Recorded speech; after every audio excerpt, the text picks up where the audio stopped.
ಇವತ್ತು ಏನೇನಾಗುತ್ತೋ ನೋಡೋಣ. ಬಟ್ ಒಂದೇ ಒಂದು, ನಾವು ಕೇಳಕ್ಕೆ ರೆಡಿ ಇದ್ದೀವಿ, ಅವ್ರು ಮಾತಾಡಕ್ಕೆ ಬಿಡ್ಬೇಕಲ್ಲ ಕೆಲವು ಸತಿ.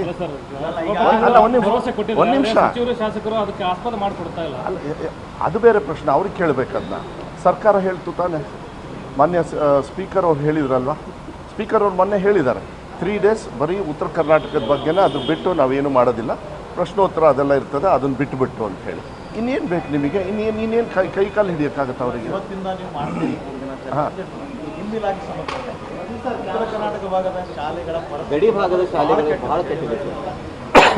ನೀವು ಹೇಳಿದಷ್ಟಿಲ್ಲ, ಹೇಳ್ತೀನಿ ಕೇಳಿ. ಹೋದ ವರ್ಷಕ್ಕೆ ಈ ವರ್ಷಕ್ಕೆ ಸಮಾಧಾನ ಆಗಿದೆ. ಆದರೆ ಕೆಲವು ವಿಚಾರದಲ್ಲಿ ಹಿಂದಿನ ಸರ್ಕಾರಗಳು ನ್ಯೂನತೆಯನ್ನು ಸರಿ ಮಾಡೋದು ನನಗೆ 1 ವರ್ಷ ಆಗಿದೆ. ಈವನ್ ನೀವು ರೂಮ್ಸ್ದು ಹೇಳ್ತಿರಲ್ಲ, ರೂಮ್ಸ್ದೆಲ್ಲ ಅದ್ರ ಸಾಲ ತೀರಿಸಿದವ್ರು ನಾವು. ಅವ್ರು ಬರೀ 300 ಕೋಟಿ ಕೊಟ್ಟಿದ್ದಾರೆ, ಇದ್ರ ಬಗ್ಗೆ ನೀವು ಚರ್ಚೆ ಮಾಡಲ್ಲ. ಒಂದು ನಿಮಿಷ, ಮಳೆ ಜಾಸ್ತಿ ಆಗಿದೆ, ಹಾಳಾಗಿದೆ, ನಾನು ಒಪ್ಕೊಳ್ತೀನಿ. ಈಗ ರೂಮ್ ಕೊಡ್ತಾ ಇದ್ದೀವಿ. ಈಗ ಐ ಥಿಂಕ್ 15ನೇ ತಾರೀಕು 20ನೇ ತಾರೀಕು ಒಳಗೆ ಅನೌನ್ಸ್ ಮಾಡ್ತಾರೆ. ಎಲ್ಲ ಕಡೆನೂ ಕೊಡ್ತೀವಿ. ಆದರೂ ಶಾರ್ಟೇಜ್ ಬರುತ್ತೆ, ಮತ್ತೆ ಮಾನ್ಯ ಮುಖ್ಯಮಂತ್ರಿಗಳು ಹೆಚ್ಚು ಕೊಡ್ತೀವಿ ಅಂತ.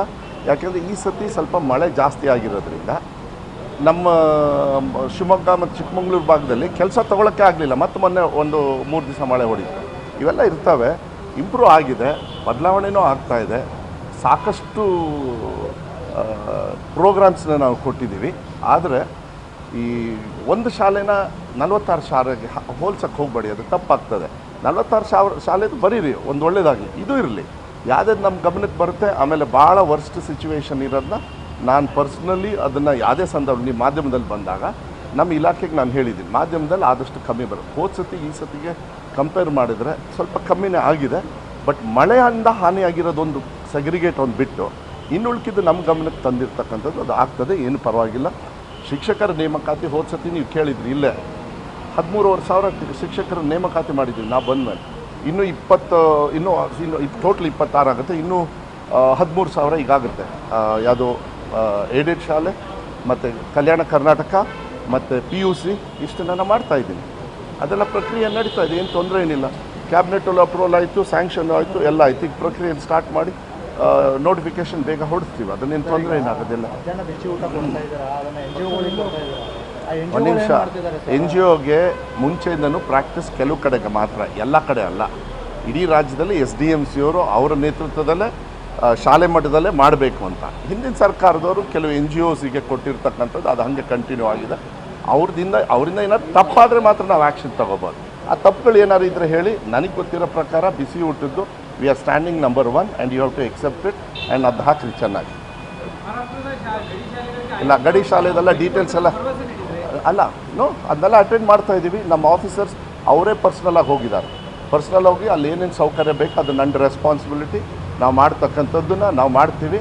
ನಮ್ಮ ಸೆಕ್ಯೂರಿಟೀಸ್ ಕಮಿಷನರ್ಸ್ನೇ ಕಳಿಸಿದ್ದೀನಿ ನಾನು ಪರ್ಸ್ನಲಾಗಿ.